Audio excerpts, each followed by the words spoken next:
Сәлем достар, менің есімім Алтынай. Мен сіздермен бүгін Тока-бока ойынын ойнап жатырмын.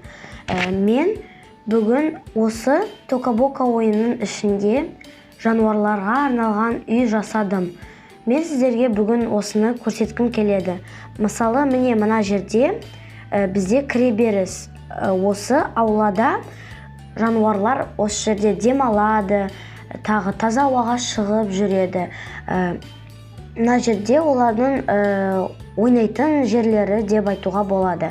Ал мына жерде жануарларға арналған жататын жері де бар. Мұнда тіпті жануарларға арналған бассейн де бар. Мына олардың далада қарап отыратын күтушісі. Ал біз мына жерде үйге кіреміз. Осы үйге кіргенде бізде мына жерде қабылдайтын және тапсыратын адам отырады. Осы үйде бірінші бөлмеде. Осы бірінші бөлмеде бізде зал. Мына жерде жануарлар демалады.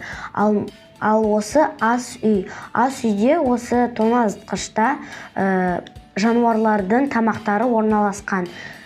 Мына олардың қалай отырғанын және не жеп жатқанын қадағалап отыратын адам.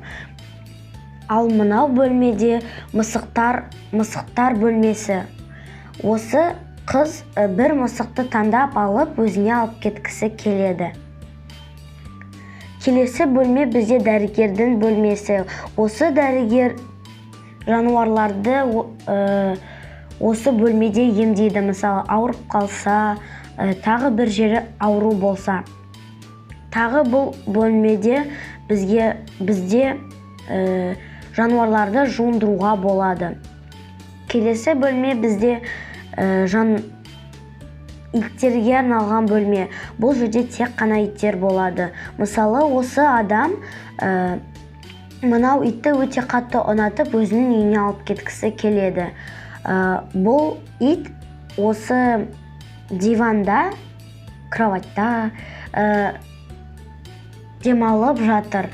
Бұл жерде бұл үй жануарларға толық арналған.